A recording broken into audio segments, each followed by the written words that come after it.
Eaglestrike. This is a pretty cool knife. I think this is one of the favorites that James Lowe has designed. He's an Australian, and he's designed a bunch of different knives. This is Tenable, so this is part of Concept Knives. But I think he's done some Kaiser ones as well. He's done for Tucson knives as well, and God only knows. Has he? I don't know if he's done one for Wii knives yet. It's probably coming. God only knows. But this is the Eaglestrike, and of course it came out in the higher end kind of stuff. But this, woo, yeah, that's a good size one. I can't remember what Eaglestrike meant. Maybe we'll check it out in the paperwork here in a little bit. But Nitro V, coated blade. I don't know if that's PVD or whatever. And yeah, it says Eaglestrike James Lowe. He shoots me a message every once in a while about different things that he's doing and keeps me kind of updated. This one's got a nice thumb ramp on it. It's a big knife. This is a good sized knife. He's never been afraid of going big, you know. And he had that big one named after a spider. What was that one from that he did? Was that Kaiser? Oh my God, that was funny. Oh, this is 3.7-inch blade at about 94 millimeters and just 8.25. Is that all this is? It feels bigger than that at 21 centimeters. Wow. Well, that's a lot of blade in no more than overall length that is. And he's got it fit in there, though. It's centered. It's their crossbar lock. And that's solid. Well, I like the crossbar locks. They are pretty damn solid. Yeah. And it's got, aluminum on the outside. It's anodized aluminum in this diamond pattern, which is good and grippy, okay? And then you've got this, and you know what? I can't remember. Wow. Well, that's got to be titanium. I was looking at that. It was like machined, and I'm going, you don't usually do like a machined steel clip like this. Usually it's a spring, stamped.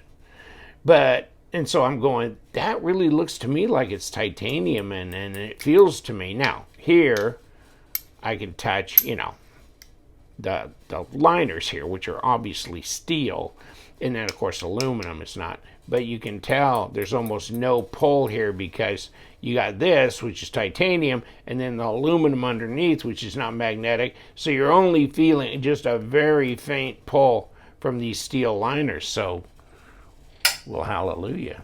Well, it's not, this is a Tenable brand, right? So they're supposed to be pretty inexpensive. So it would make sense if it was just a steel clip. But it's just black stone washed. I'm sorry. Okay, so that's that. And,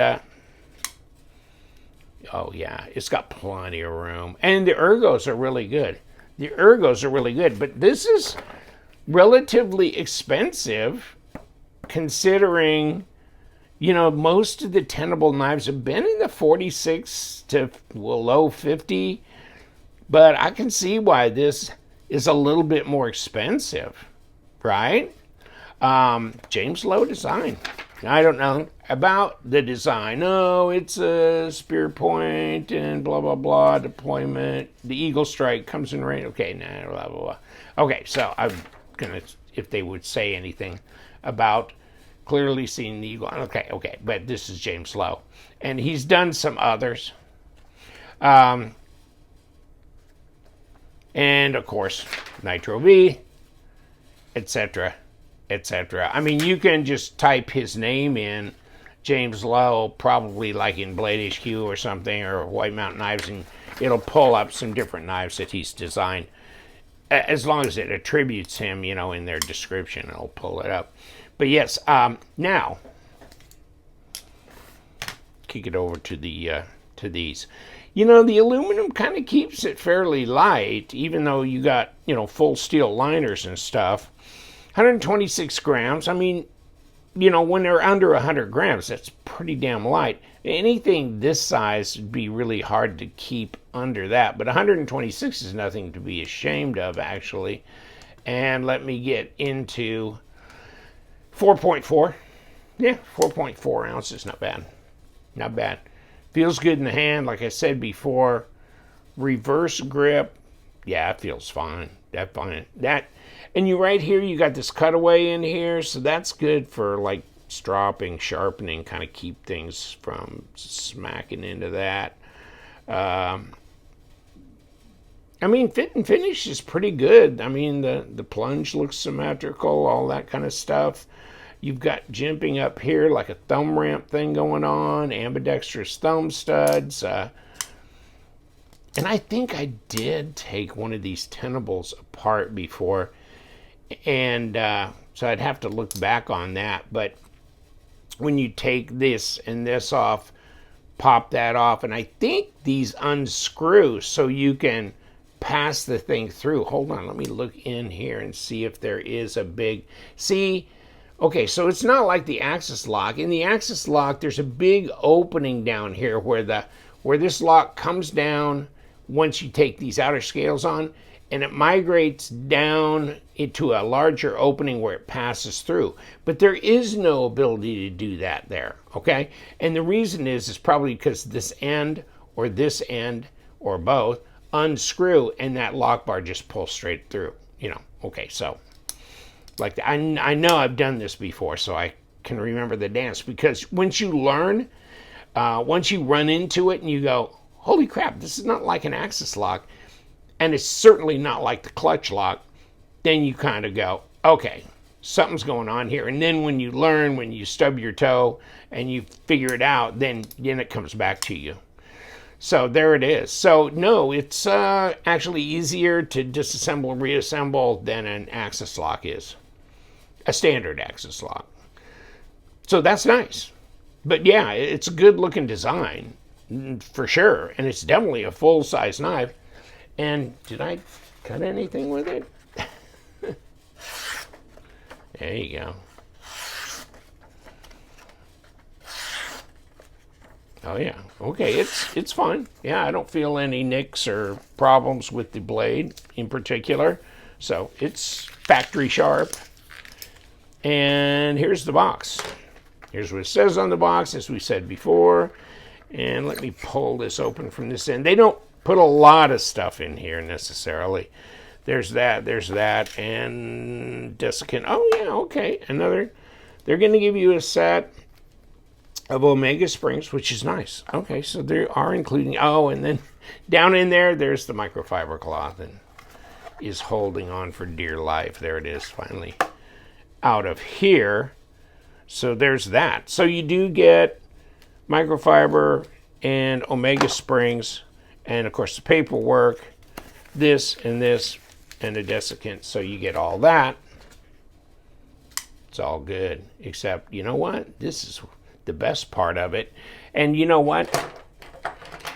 I never did check this out. Is this about 1/2 inch? Yeah, 0.52 at 13.2. So it's a little thicker and heavier than some. I mean, a lot are probably around more like 12 millimeter even. And so that would be, instead of 132, 13.2 would be, closer to around maybe here, something like that, and which would be what, 0.49. Yeah, I think my Spyderco is like a 0.46. So, like that, which is, 11.6. But this is definitely thicker than that. Definitely thicker than that. So it's a good handful, but it's not overly fat. And 3 millimeter blade stock. All that and more. But it's definitely full size, and it's usable for piercing, slicing, and all that. I like the fact that he did this. Yeah. That kind of fits in with the overall look, and nice. Yeah. You don't have to get the blue one, by the way. I mean, they have other variants available and materials, etc., etc. So, but I do like this. I think it's this deep blue with the black is kind of really good looking, actually. I'm happy to see him do this in the Tenable line because it's a lot more affordable, right? Yeah, that's what I thought. Check it out, guys. I'm going to leave you the links below to Tenable, and also Tenable is, I believe, available on Amazon. You can check it out. White Mountain Knives, I believe they carry them too, and then LTK is your discount code for 10% off. So I'll put that down below as well. And you guys, stay sharp.